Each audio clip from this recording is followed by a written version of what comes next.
Welcome again to our Consumer Focus podcast, and delighted to be joined again by the wonderful Leila, by Dave, and by Mary Claire. So thanks a lot, guys, for joining. Just a little word out, just in case you hear any coughing and spluttering going through this episode.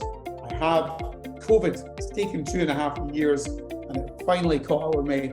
I was thinking I was bulletproof, asymptomatic, or all the other things that people think when they haven't had it, and then it hit me like a train head on at the end of last week, and I'm still not feeling brilliant, but there you go, such is life. Anyway, nobody wants to hear my ailments. So things haven't really changed, have they? I was just thinking, crikey, do you guys actually watch and read the news?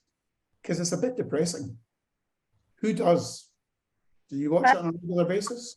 I feel like I get it secondhand from my husband, who is on sort of constant podcasts while doing his ablutions, and is really ringing it home how bad these energy bills are going to be, and it just feels like it's completely out of control. Certainly does, doesn't it? You're nodding away, Leila. You read the news avidly.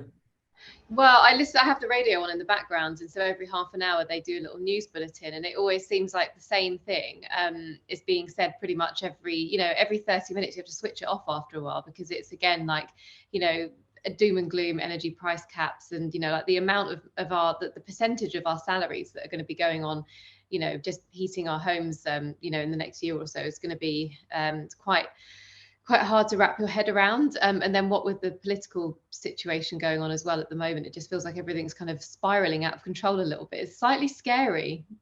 Yeah. I don't know about anyone else, but yeah, it makes me a bit unsettled.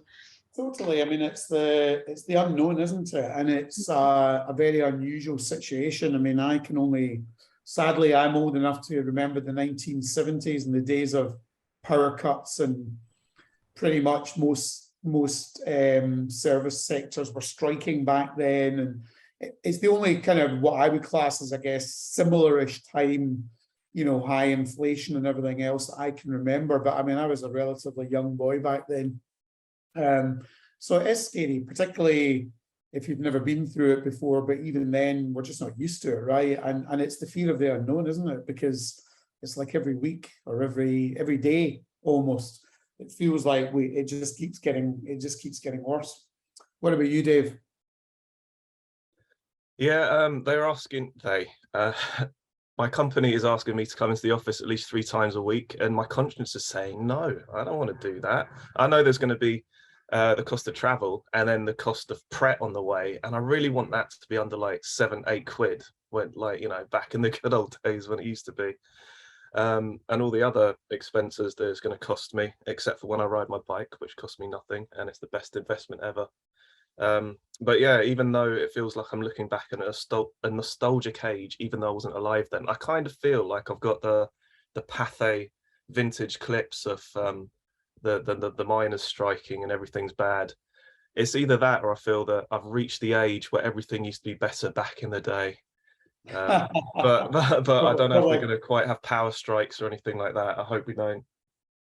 I don't think so. But it is crazy, isn't it? Because we just kind of lurched from one thing to another. We all get hit with COVID, and of course that was a unique sort of once in 100 years experience, which nobody's been through before, and that all shook us up somewhat. We come out of that, and then you've got the war in Ukraine. You come out of that, and you've got, well, we don't come out of that because it's still going on, and it's just one of the many triggers, I think, for what we're going through at the moment. But it is very unsettling for everybody. I still feel that there's a gap in the market somewhere down the line for a good news channel rather than a bad news channel, because that's all you ever get in the bloody news, isn't it? When you turn on, it's just nothing but negativity. But it's the reality of what we're living through at the moment.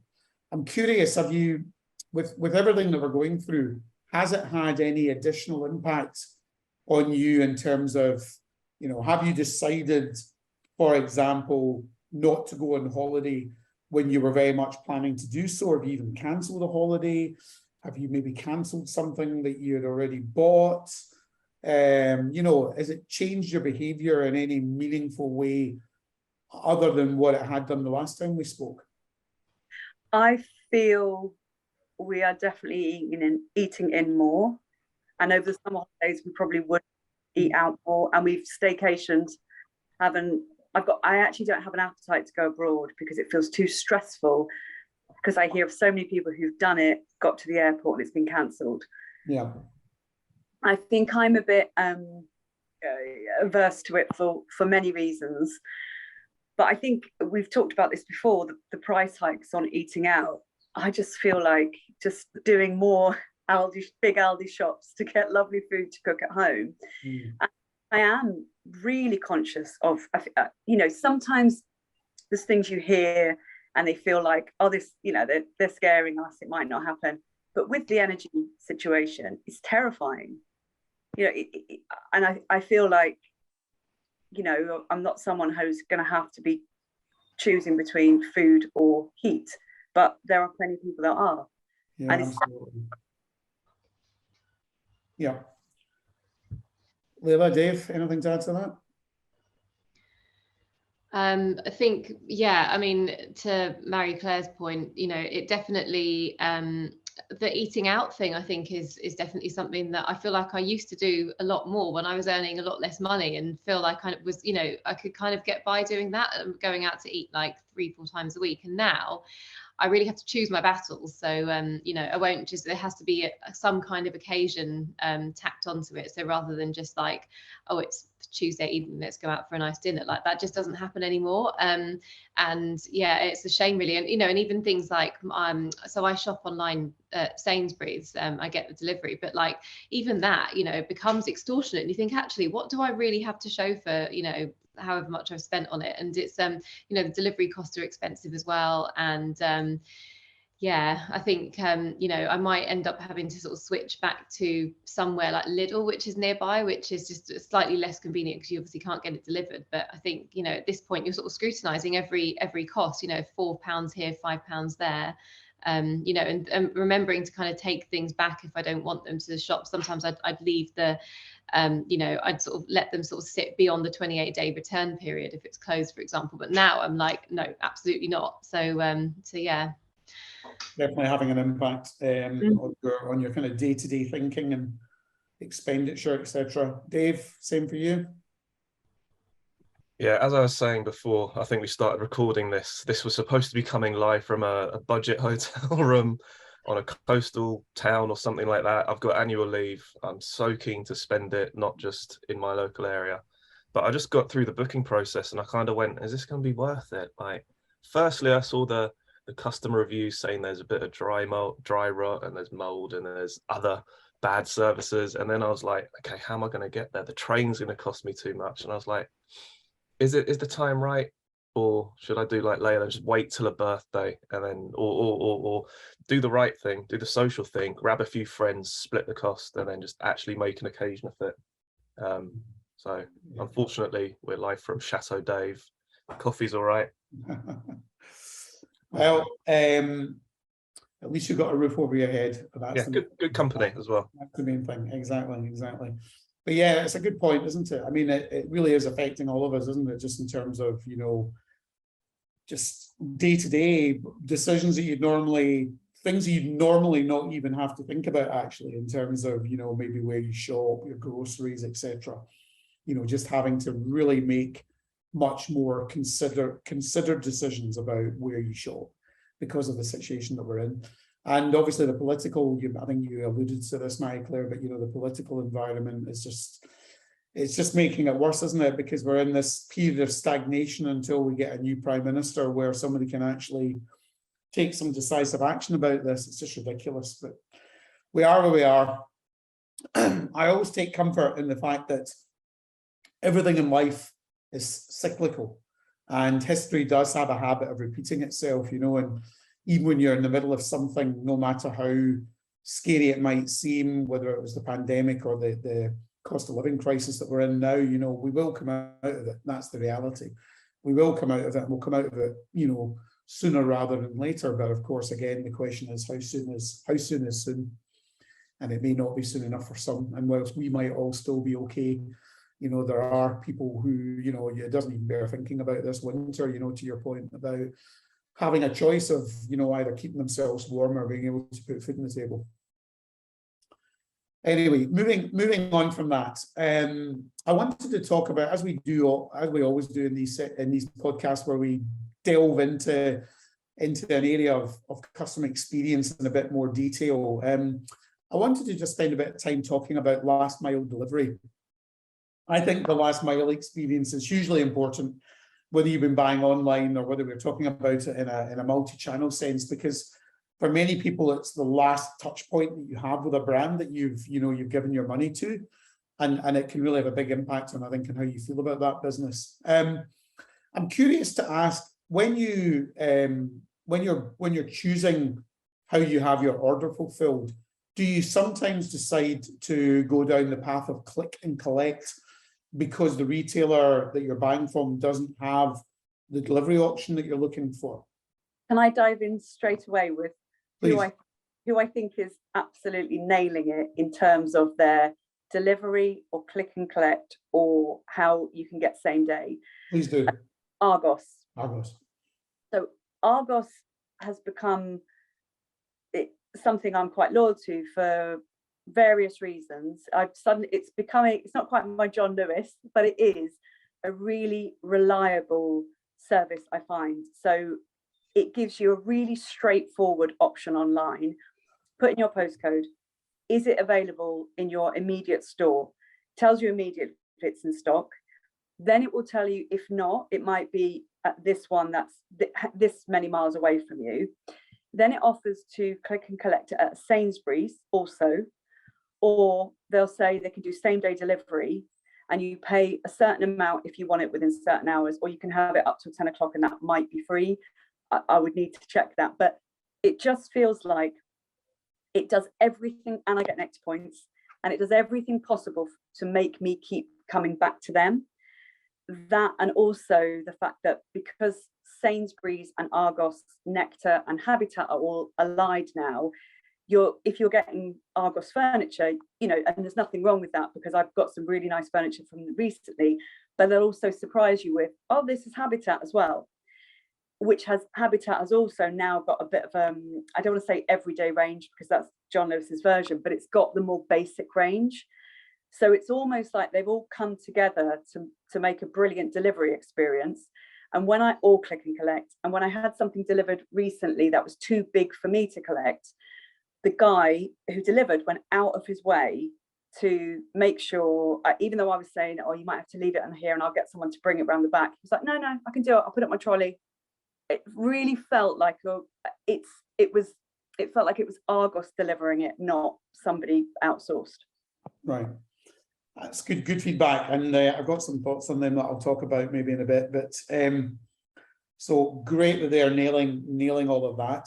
Leila, have you had that experience? Have you found yourself clicking and collecting primarily because the delivery choices available weren't appropriate for you?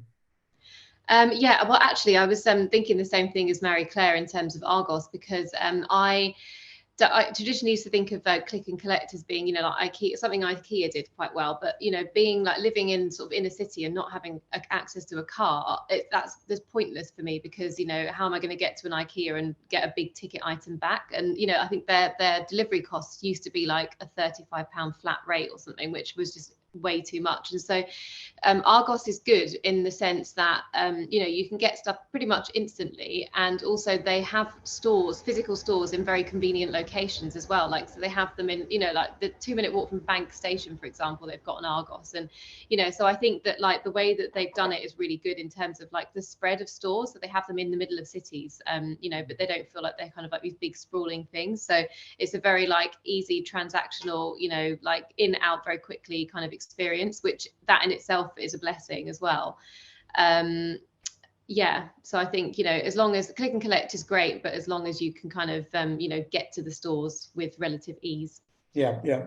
Well, the good news for you then is that IKEA are opening up in the West End of London. So yeah, you know, they're taking the old Topshop store, and their plan is to be closer to where customers live, shop, and socialize, and also work. So Definitely. Yeah, I'm very looking forward to seeing that actually, because actually it's the kind of thing where, you know, you do go to an IKEA and you want to pick up lots of smaller items. I think, oh, I have to get like a random bus back, so you know I can't pick up too much stuff. But if you're in Oxford Street, then they're more likely to sell a lot of those smaller items to people. Yeah. What about you, Dave? Is click and collect something that you ever take a retailer up on, or do you always go for home delivery?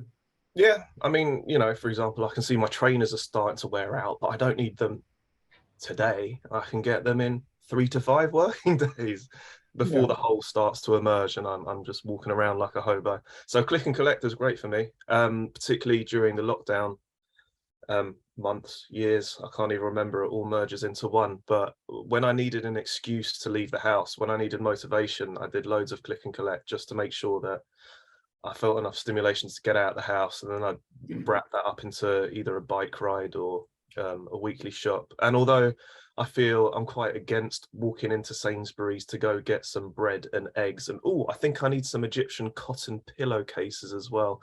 And I never like that convergence while getting my key cut at Timpson and all the other concessions. I've always found that kind of weird. It's like, go to individual stores, not just one supermarket that does it all.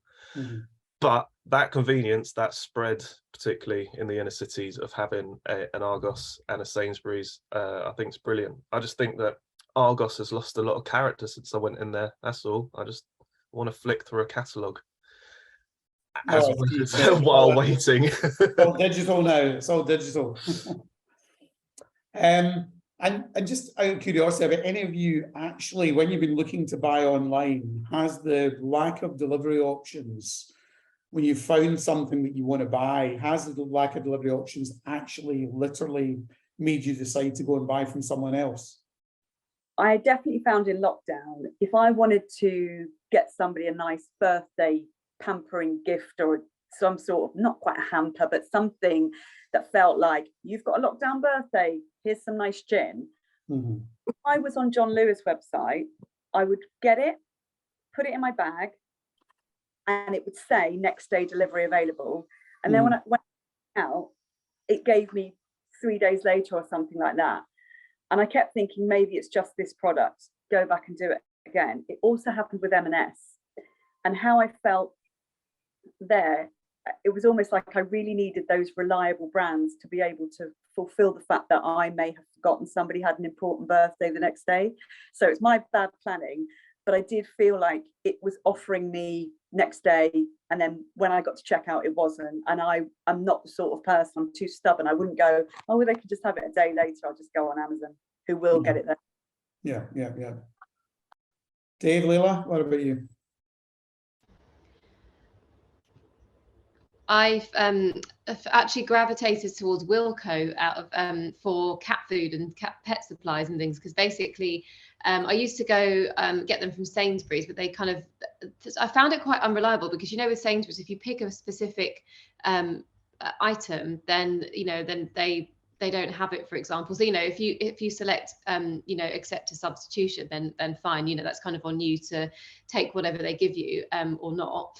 But actually, if it's like with pets, they can be quite fussy and specific over certain foods. So if they don't have that particular one, they're not eating. So it's quite important that, because you'll get the email just before the Sainsbury's delivery arrives saying oh, some items that you ordered aren't in stock, so you pay for them, but then it tells you on the day that they weren't in stock, and then you're kind of back to square one, really. And sometimes I've run out of food, so I need to know that it's coming. So Wilko have been really good, because they do a next day, although it's £8, which is expensive, so you need to make sure that you're ordering in bulk, but it's the only one that for me has been really reliable for that. I think even Amazon, sometimes stuff like this comes from like random resellers and doesn't get to you in time. And again, to Mary Claire's point about sometimes you're checking out on even Amazon, sometimes it says Prime next day, and then actually when you click pay, it'll say estimated delivery 2-3 days later. And that's when you need something the next day, you need it the next day. So yeah. It's a good point, actually. And I was going to say, a good friend of mine, Amanda's become the retail director at Wilko recently, so I'll make sure she hears this. It's a really good point with that kind of ambiguity of service levels on delivery, you know, when you sometimes get the kind of usually ships in 2 to 3 or 2 to 4 working days, and you're like, what exactly is that, and when do I count that from? So you're citing an example there of where you wouldn't buy from somebody with that level of ambiguity, particularly if you know you need something the next day. It will literally make your decision for you then. Is that the case, Leila? Yeah, pretty much.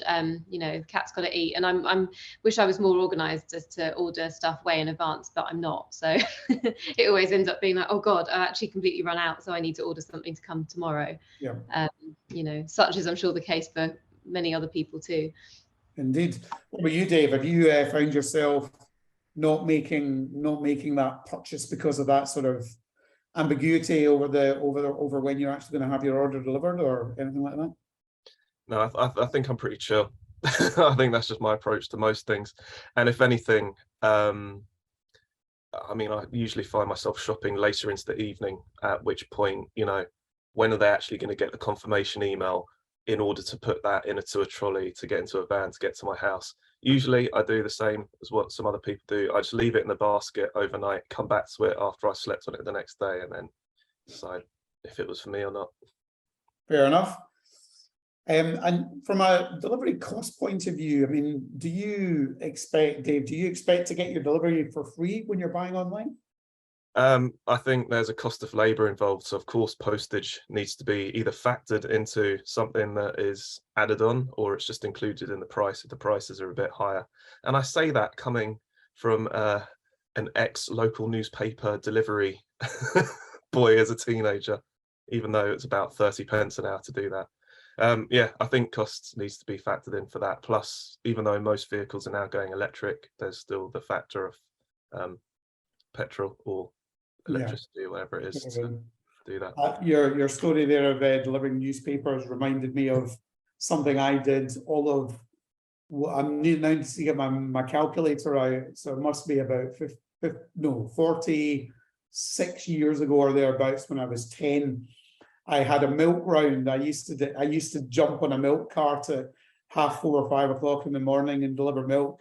And I remember, I think it was like day 2, I jumped off the back of the milk cart with a crate of milk, of course, not realizing that me and the ground were moving at different paces. Suffice to say, I didn't actually get paid any money for about a month, because I was still paying back all the milk bottles that I smashed. Yeah, think about the cow labour as well. You know, they went through all that.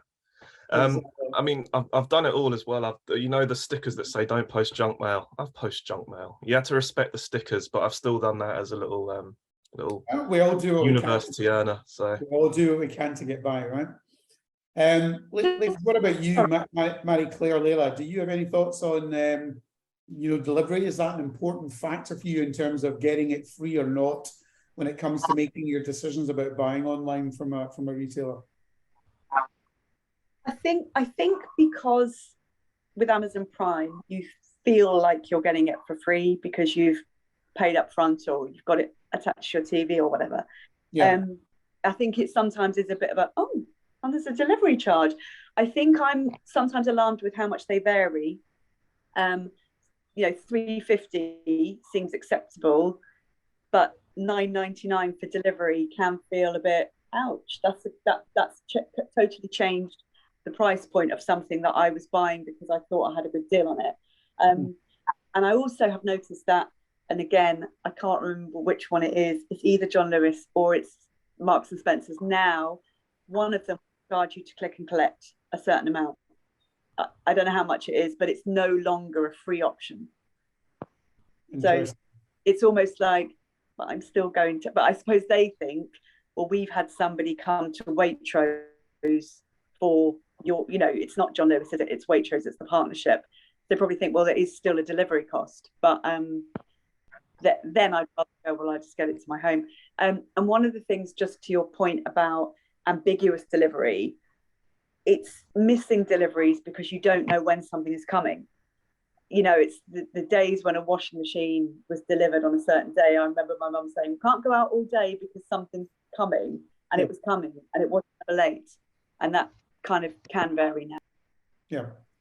Yeah, I think that's a really good point. Well, I mean, that is the point around things like click and collect. You know, I think the reason why people tend to go for that as an option is when the options around delivery are maybe a little bit ambiguous, you don't feel like you're completely empowered and in control of the situation, and therefore it just seems easier and more convenient to choose to click and collect. Obviously, I'm not talking about a washing machine, you know, something that's easy to pick up, that doesn't leave you wondering about what happens if I'm not in, what happens if I don't like it, and I need to change my mind, etc., etc. But it's good insight on delivery. I was wondering how you would feel about that. How do you feel about delivery, Leila, in terms of, again, is getting it free, is that a real driver for you, or is it not, that's not so important?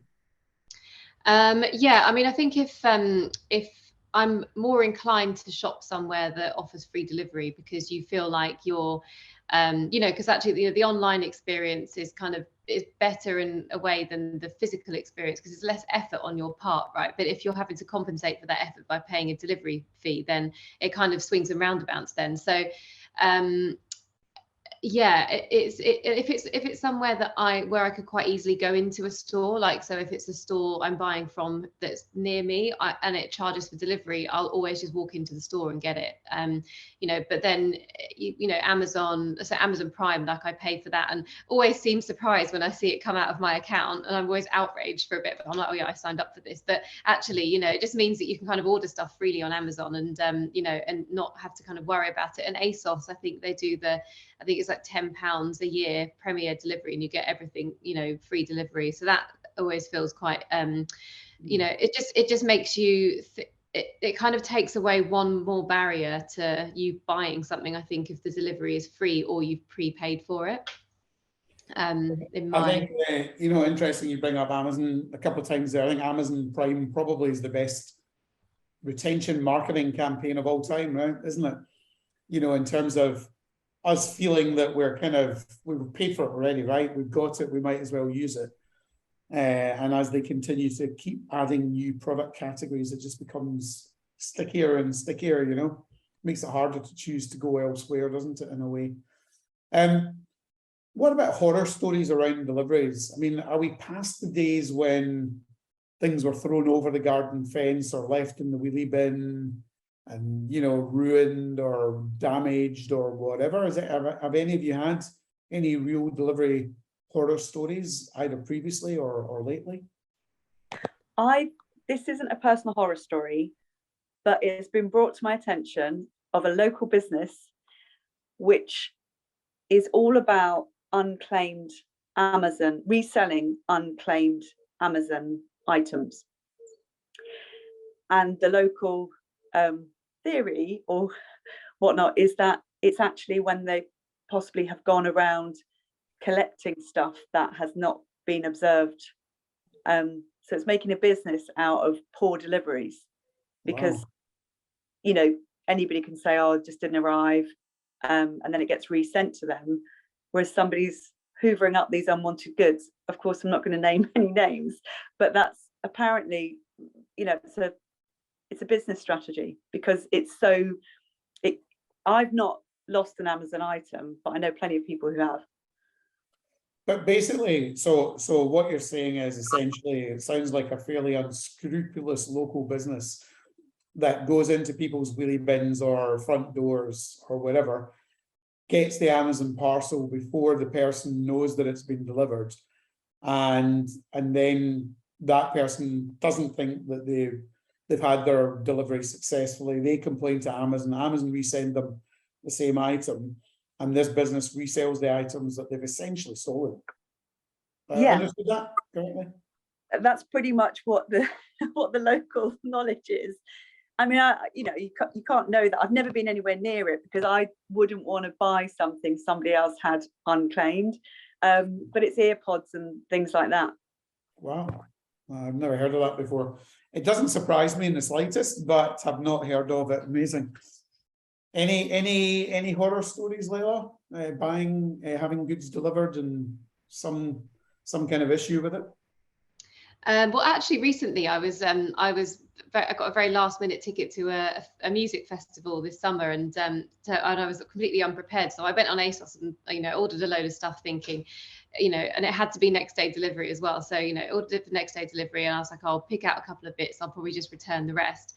Anyway, so the I think it was the carrier, and I find them quite unreliable anyway. So as soon as I saw, because I think they've recently switched to them, and you know, I was a bit like, oh God, okay, well, pray it gets here. I was at home. Anyway, it never came. And when I contacted customer services, they were just like, oh, something's gone wrong with the parcel, like it's been irreparably damaged, so they've sent it back to ASOS. So I was like, oh, well, it's too late then, so I just got a refund.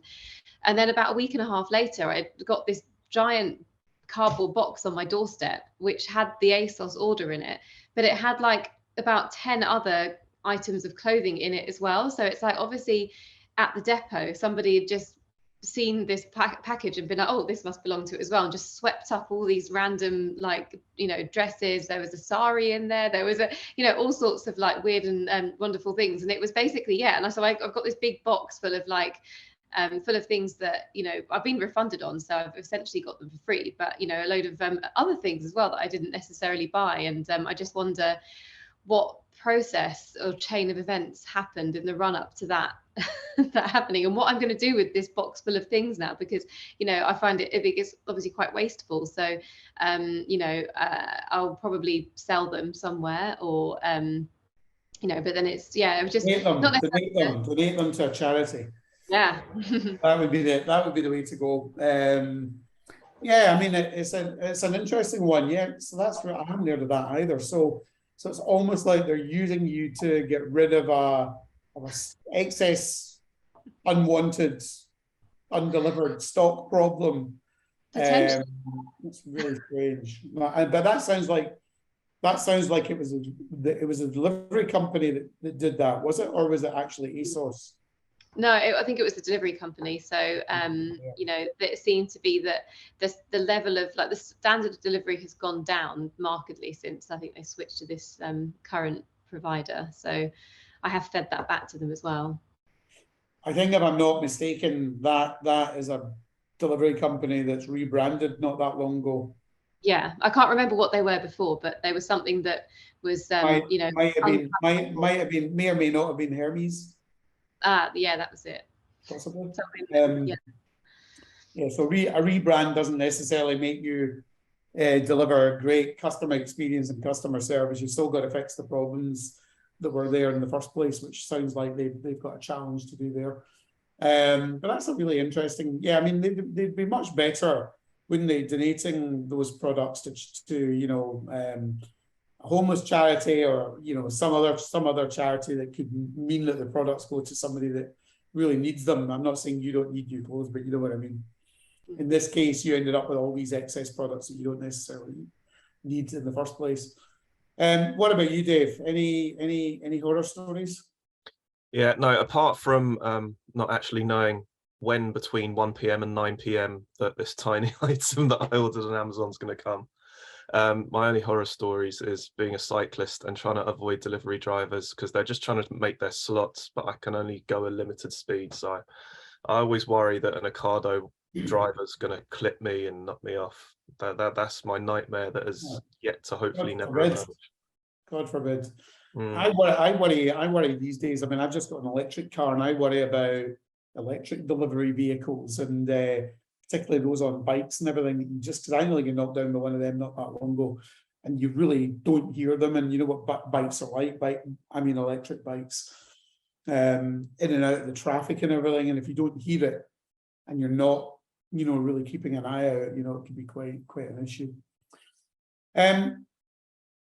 Is there one delivery company that any of you have ordered through or continually order through that you think, or should I say, any delivery companies that work on behalf of the retailers or the brands that you buy from, that you think consistently they're just really good, they nail it when it comes to the experience? Any of you get any thoughts there? I tend to, I think, find that DPD is slightly less, slightly more reliable, just because of the way that they communicate with you during the process. I think they were the first ones to take the photo of the item at your door. before everybody else started cottoning on. But I wouldn't necessarily choose a particular retailer because of the delivery company that they use. But I do always appreciate it when there's a good one, especially if they kind of show you on a map whereabouts the driver is. You know, so like with Amazon, yeah, like we were saying, it could come between 7 a.m. and 10 p.m., which is not really helpful if you've got to go to the office or you have to pop out to the shops or whatever. So, or do anything outside of your house for the day. So it's quite good to know, you know, your number 35 in the queue, so you've probably got another couple of hours before they turn up. But not many of them do that, but more of them should. I think that's a really good point though you made there, because that sort of, again, empowerment, you being empowered by knowing, taking a picture of the item being left outside the door, so you know they've attempted delivery, you know it's been left there, you know where the order is. You know, again, I think for me that's the next stage of experience that we should be looking for as consumers, where we're much more in control of what's happening around that last mile experience, even to the point where, you know, we can go onto an app and reschedule the order if for some reason that slot between 1 and 9 isn't convenient for us anymore. We can pick another time of day that is, because that then, from a convenience point of view, kind of takes it to another level, doesn't it? What about, I want to ask you about returns now, because there's been an interesting change recently, I'm sure you've noticed, where some brands like Zara and others who have always offered free returns have reverted to we're going to charge for that now. Do you think that will change your behavior in buying online, or your decision making about buying online, if you have to pay for a return? Who would like to pick that up? Anybody? So, sorry, do you mean you can't just return it in the prepaid envelope? Yeah, so basically instead of them offering free returns, you're now going to physically have to pay to return the goods to the brand. And it's been an interesting move. Zara have done it recently. And then, you know, there's different theories as to why businesses are doing that, and we can talk about that in a minute. I personally don't think it's got anything to do with the climate or sustainability or anything. I think it's a business decision, it's a commercial decision, you know, that they've taken. But I'm just curious to know that if you were aware of that, and you were aware of the fact that you were now going to have to pay for a return instead of get it free in a prepaid, you know, package, would that change your views on who you bought from? It would, for me. I don't buy very much clothing online at all, but the things I would buy are school uniform, because I know what I'm getting, but that would normally be M&S. But I often buy a couple of sizes to try them on my daughter, and then we'll return what doesn't work. So yeah, I wouldn't want to be paying anything more for that, because I'm always trying to reduce the cost of something as astronomical as school uniform. So yeah, it would turn me off completely. Yeah. Leila, Dave, any thoughts? Yeah, I think that the annoyance at having to pay up to, you know, £10 to buy something and return it, but actually your net gain is nothing, is, you know, quite high. It's you know, something that I take into account when buying from somewhere, thinking actually, you know, with somewhere that does free returns or makes it very easy, it's quite, you know, there's no risk to you buying something, and so therefore you're more likely to spend money with them and probably buy more than you would otherwise. But actually, when it's quite, you know, it makes you think about it more, and you're less likely to make frivolous decisions, which is good for you potentially, but not great for the retailer, because I think that, you know, if I'm thinking like that, probably other people are as well. Yeah. You know, because yeah, like you say, you could have just spent £10 to get nothing, and that's you know, doesn't, in this climate, it doesn't feel like a very good use of my money. Yeah. So in other words, it could actually drive down your conversion and how much you spend and whom you spend it. I think, you know, I do get a sense that it, you know, what you were talking about, Marie-Claire, it's that kind of attempt by a retailer to say, well, you know, it's unsustainable to continually enable people to order 2 or 3 or whatever more sizes of something, not knowing which one's going to be right, and then send them all back. But I think if you've got a big store network like Zara, you might look at it and think that you'll still capture most of that change in demand in your physical environment. But it doesn't always work that way. So I think it is a risk on behalf of the retailers to take away that level of service and level of experience. And, the whole thing with buying online is it's meant to be convenient. And if all of a sudden you're going to have to pay for something that you don't have to pay for by going into a store, Dave, returns, free or not, or you don't really care? Yeah, I hate to be the anti-consumer guy on a consumer podcast, but I do think there's a degree of labour that went into that. If you've ordered like 10 kilos worth of clothes, then that's going to affect the petrol that it costs and then the environment. And then I'm thinking way too deep, way outside of the circle here. I think that we've been spoilt for choice for doing this with big retailers, but the reason I'm not completely anti-consumer on a consumer podcast is I'm thinking of the smaller business that might be having to ship all this stuff out, then have to deal with the returns of something that's been tried on once, might have smeared a bit of nose grease or makeup on it or whatever, and they've got to deal with that return, which takes time out of their small boutique shop's day.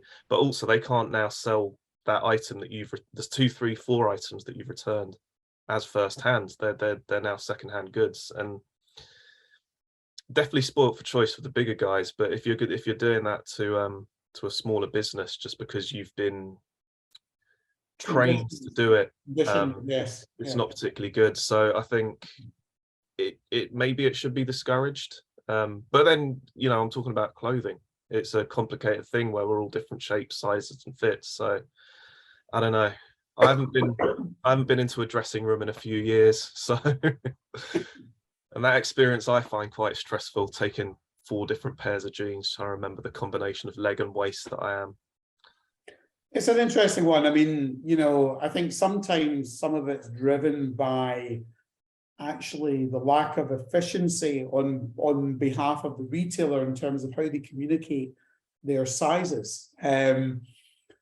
I mean, if it's a staple product that you buy regularly and it's fashion or something, then, because we're not just talking about fashion, although I appreciate with returns, we kind of mainly are. And I think the more familiar with a brand you are, the less likely you're going to need to order multiple sizes because you're going to know what your size is. Whereas when it's a brand that you're maybe less familiar with, or if they've chosen to have an unusual way of describing their size and fit, or if they've chosen an unusual way of describing their size and fit, that's what would drive you to order more than one size, and that's where it becomes an issue, So I think I could argue that some retailers and some brands could do a better job of how they describe that. And sometimes when you're using model shots, even just describing the size of the model, gives you a better indication of what that item might look like on you. That's been another episode of Consumer Focus. I'm very grateful to my guests, Dave in his cave, Marie-Claire and Leila. Thank you so much to you all for sharing your insight, for sharing your feedback. You are real life human beings and you're real life consumers, and I think there's nothing more powerful than hearing from the horse's mouth about what your drivers are, how you're feeling about the current climate, which is obviously distressing for everyone. Let's hope things will improve in the future and in the near term, although I think we've all got a sense that we're going to be in this for a little while. But let's hope the changing of the political guard will at least give us a little bit of clarity and start to move things in the right direction or make things easier for people. Thank you very much for sharing your experiences around delivery and returns and how you view all of that, because I think it's really important that we share that with brands and that we share that with the vendors that are in that space as well, so they can all learn how to do a better job serving us. So thank you very much.